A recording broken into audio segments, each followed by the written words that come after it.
नमस्कार, आप देख रहे हैं शहर का number 1 channel city news Muzaffarpur और मैं हूं आपके साथ नीरज श्रीवास्तव। खबरों का सिलसिला शुरू करने से पहले आइए एक नजर डालते हैं दिन भर की खास सुर्खियों पे। हेडलाइंस के प्रायोजक हैं नीलकमल एक्सक्लूसिव शोरूम। मुजफ्फरपुर न्यायालय में सामाजिक कार्यकर्ता कुंदन कुमार ने लोजपा सांसद पशुपति कुमार पारस समेत 5 सांसदों के खिलाफ धोखाधड़ी का आरोप लगाते हुए परिवाद किया दायर। सदर अस्पताल में कोरोना टीका की दूसरी डोज नहीं मिलने से नाराज लोगों ने जमकर किया प्रदर्शन।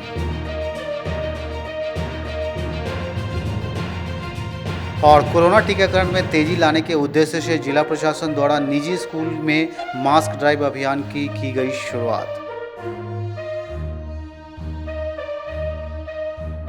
तो ये थी आज की सुर्खियां और अब खबरें विस्तार से। लोजपा पार्टी में पशुपतिनाथ पारस द्वारा कब्जा किए जाने तथा धोखाधड़ी का आरोप लगाते हुए सामाजिक कार्यकर्ता कुंदन कुमार ने मुजफ्फरपुर न्यायालय में परिवाद दायर किया। लोजपा में टूट के बाद से लोजपा सांसद के खिलाफ विरोध का सिलसिला शुरू हो गया है। इसी कड़ी में बुधवार को मुख्य न्यायिक दंडाधिकारी के न्यायालय में हाजीपुर से लोजपा सांसद पशुपति कुमार पारस, समस्तीपुर सांसद प्रिंस राज समेत लोजपा के 5 सांसदों के खिलाफ सामाजिक कार्यकर्ता कुंदन कुमार के द्वारा परिवाद पत्र दायर कराया गया है। परिवादी कुंदन कुमार ने आरोप लगाया है कि इस सभी अभियुक्तों के द्वारा एकमत होकर नाजायज तरीके से धोखाधड़ी और विश्वासघात का सहारा लेकर एक सोची समझी साजिश के तहत चिराग पासवान से लोक जनशक्ति पार्टी का पूरा कमान अपने हाथ में ले लिया गया है, जबकि चिराग द्वारा बखूबी अपने दायित्व का निर्वहन किया जा रहा था। के माध्यम से जानकारी लिया कि लोजपा के जो सबसे कर्तव्यनिष्ठ युवा नेता श्री चिराग पासवान जी हैं, उनको कुछ लोग एक साजिश के तहत कॉकस बना करके पार्टी से निकालने का कोशिश कर रहे हैं और खुद को श्री पशुपतिनाथ पारस जी खुद को स्वघोषित लोजपा का नेता साबित करने की कोशिश कर रहे हैं। बहुत आश्चर्य हुआ। लोजपा एक ऐसी पार्टी है जिसे स्वर्गीय रामविलास पासवान जी ने पूरे जनमत का सहयोग लेकर के विश्वास दिला करके और स्थापित किया था। उसके बाद लोजपा का कमान उन्होंने स्वतः श्री चिराग पासवान जी को दिया और आज स्वर्गीय रामविलास पासवान जी नहीं है और पशुपति कुमार पारस और प्रिंस जी जैसे सांसद जो जिनको अपनी इतनी औकात नहीं है कि अपने दम पर एक मुखिया का इलेक्शन निकाल सके, जिला परिषद का इलेक्शन जीत सके, वो सांसद के रूप में निर्वाचित हुए हैं। उसके पीछे 2 ही कारण हैं। एक कारण स्वर्गीय रामविलास पासवान जी का नाम, दूसरा श्री नरेंद्र भाई मोदी जी का नाम। वहीं परिवादी के अधिवक्ता कमलेश कुमार ने बताया कि यह आरोप बहुत गंभीर है, जिसमें धारा 420, 406, 34 के तहत आरोप लगाया है। कोर्ट ने परिवाद दर्ज करते हुए इसकी अगली सुनवाई की तारीख 21 जून मुकर्रर की है। के तहत ये परिवाद पर दायर किया गया। क्या आरोप है? मुख्य न्यायिक दंडाधिकारी महोदय मुजफ्फरपुर के न्यायालय में ये परिवाद पत्र दायर किया गया है। दिनांक 21/6/2021 को परिवाद पत्र को निर्धारित किया गया है सुनवाई। आरोप क्या लगाएगा? आरोप ये जो अभियुक्तगण हैं, लोक जनशक्ति पार्टी के सांसद एवं नेतागण हैं, ये लोग साजिश के तहत व्यक्तिगत निजी स्वार्थ सिद्धि के उद्देश्य से धोखाधड़ी विश्वासघात का सहारा लेकर के पार्टी के सांसदों नेताओं को भड़का करके और बगावत का बिगुल फूंक करके पार्टी को तोड़ने का साजिश किया है।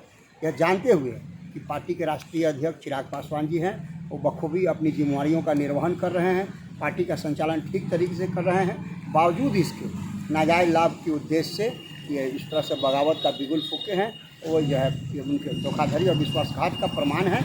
इसलिए ये परिवाद पत्र लाया गया है श्री कुंदन कुमार जी के द्वारा। सदर अस्पताल में कोरोना टीकाकरण की दूसरी डोज लेने गए लोगों को जब टीका नहीं मिला तो लोग उग्र हो गए और हंगामा करते हुए कई घंटों तक प्रदर्शन किया। बिहार सरकार वैक्सीनेशन को लेकर बड़े बड़े दावे कर रही है। स्वास्थ्य मंत्री पर्याप्त वैक्सीन होने का दावा भी कर रहे हैं, लेकिन मुजफ्फरपुर में सरकार और जिला प्रशासन के दावे कमजोर साबित हो रहे हैं। यहाँ रोजाना वैक्सीन के लिए लोगों को परेशान होना पड़ रहा है। कोवैक्सीन की दूसरी खुराक लेने के लिए कई दिनों से लोग परेशान और बेहाल हैं, लेकिन उन्हें दूसरी डोज लेने के लिए अस्पताल के चक्कर लगाने पड़ रहे हैं। बुधवार की सुबह मुजफ्फरपुर के सदर अस्पताल में कोवैक्सीन की दूसरी डोज लेने के लिए आए सैकड़ों लोगों ने आक्रोशित होकर हंगामा शुरू कर दिया। सदर अस्पताल प्रशासन ने इन लोगों को आज भी वापस लौट जाने को कहा। उसके बाद वहां उपस्थित लोग आक्रोशित हो गए। हालांकि लोगों के आक्रोशित होने के कारण कुछ देर के बाद अस्पताल प्रशासन ने वैक्सीन मुहैया करा दिया। उससे पहले अस्पताल के द्वारा कोवैक्सीन नहीं होने की बात की गई और कई लोगों को 4-5 दिनों तक परेशान किया गया, जबकि दूसरी तरफ सिविल सर्जन और जिलाधिकारी पर्याप्त वैक्सीन की बात करते हैं। वहीं धरातल पर सच्चाई कुछ और ही बयां कर रही है। आप कल आए थे, आपको भी बुलाया जा रहा है।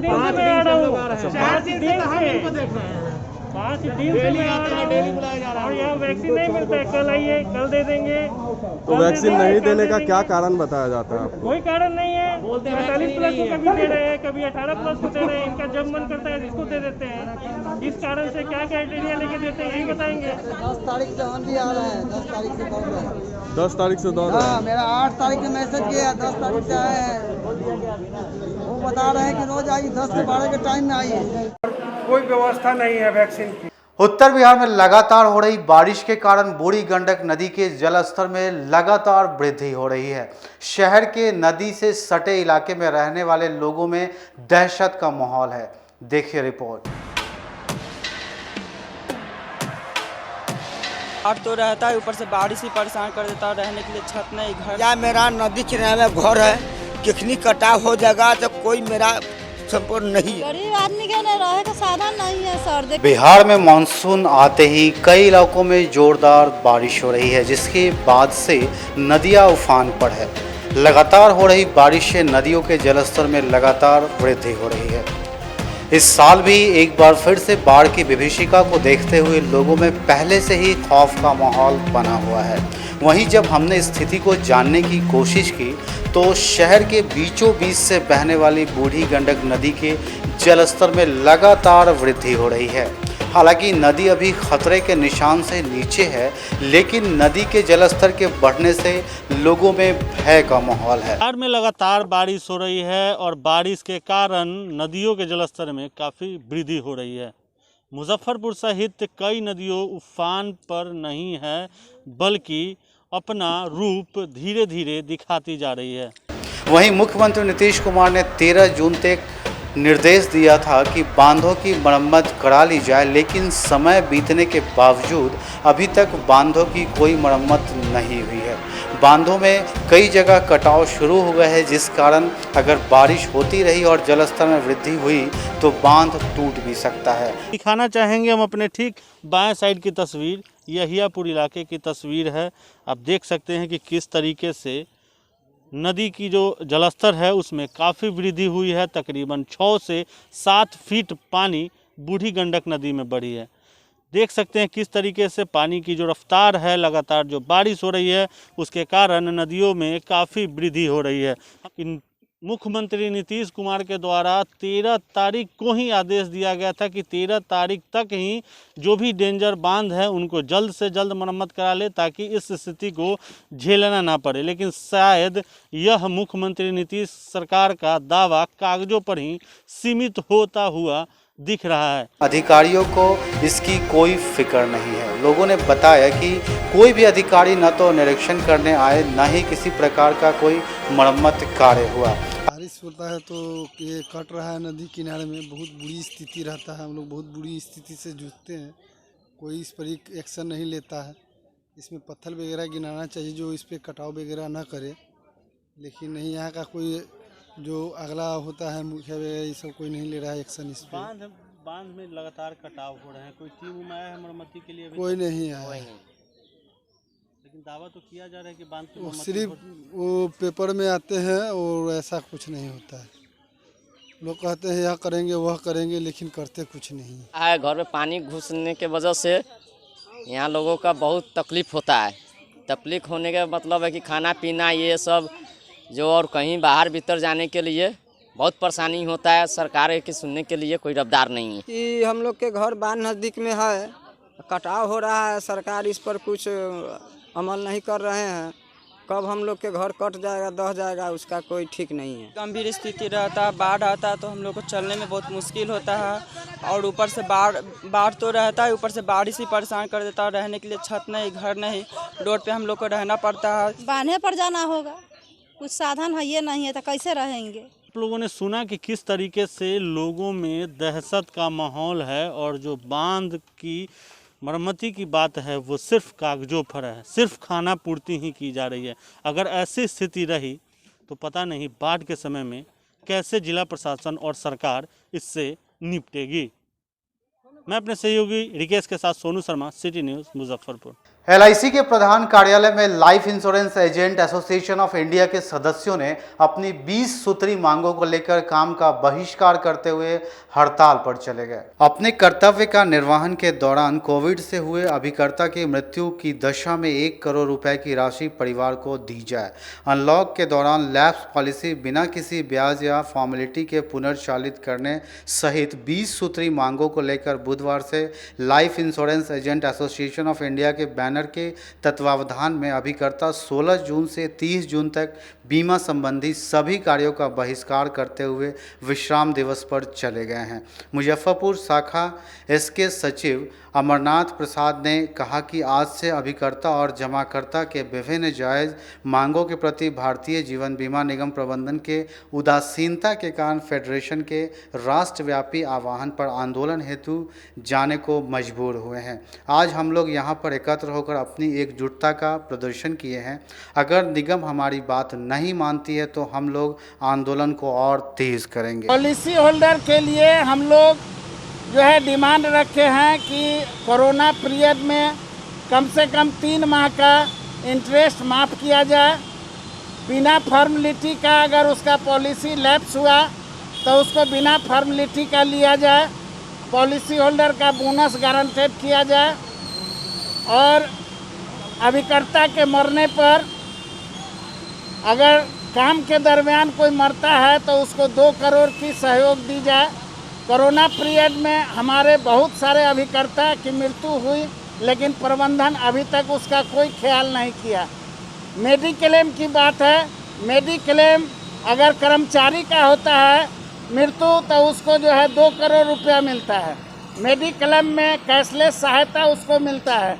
हम लोगों का प्रीमियम कटने के बावजूद हम लोग प्रीमियम देते हैं, उसके बावजूद भी ना हम लोगों को कैशलेस सुविधा मिलता है, ना कोविड से मरने या ऐसे मरने के बाद प्रबंधन कभी कोई मतलब खोज खबर लेती है। और ये दामियाना व्यवहार के कारण हम लोग जो है विश्राम दिवस के रूप में 16 तारीख से 30 जून तक के लिए हम लोग जो है ये हड़ताल रखा है। अगर प्रबंधन इस बात को नहीं माने तो हमारे राष्ट्रीय नेतृत्व जो है जैसा आदेश देंगे आगे भी जो है इसको बढ़ाया जा सकता है। सिटी न्यूज़ में फिलहाल वक्त तो चला एक छोटे से ब्रेक का, तो फौरन हाजिर होते हैं, कहीं मत जाइए, बने रहिए सिटी न्यूज़ के साथ। अब आ गया है आपके अपने शहर में उत्तर बिहार का पहला नीलकमल एक्सक्लूसिव शोरूम। नीलकमल इंडिया की फेवरेट फर्नीचर ब्रांड है। इस कंपनी के सभी रेंज एक ही छत के नीचे आपको मिलेगी। होम फर्नीचर, ऑफिस फर्नीचर की सभी रेंज यहाँ पे उपलब्ध है। कंपनी का एक्सक्लूसिव शोरूम होने के कारण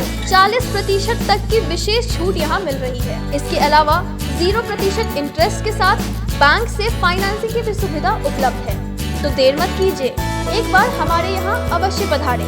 हमारा पता है Mithanpura, Narayanpur road, opposite to Vaishali management college और हमारा कॉन्टैक्ट नंबर है 9334900888 और 7004320380। नॉर्थ बिहार का पहला एक्सक्लूसिव शोरूम मुजफ्फरपुर में यूए एसोसिएट के सौजन्य से नीलकमल का एक्सक्लूसिव शोरूम खुला है और आप लोगों से यही भी निवेदन है कि एक बार इस शोरूम में आइए और इसके विस्तृत रेंज को देखिए, जो कि एक अच्छे रेंज के साथ एक अच्छी कीमत के साथ आपको मिलेगा।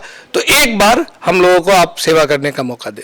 ब्रेक के बाद एक बार फिर से आपका स्वागत है। तो आइए बढ़ते अगले खबरों की ओर। कोरोना टीकाकरण की अभियान में तेजी लाने को लेकर जिला प्रशासन द्वारा निजी स्कूल में कोविड टीकाकरण मास्क ड्राइव अभियान की शुरुआत की। जिले में कोरोना टीकाकरण की रफ्तार को तेज करने के उद्देश्य से जिला प्रशासन द्वारा शहर में एक नई शुरुआत की गई। मिठनपुरा स्थित बीपी इंद्रप्रस्था इंटरनेशनल स्कूल में जिलाधिकारी ने कोविड टीकाकरण के मास्क ड्राइव अभियान की शुरुआत फीता काट कर की।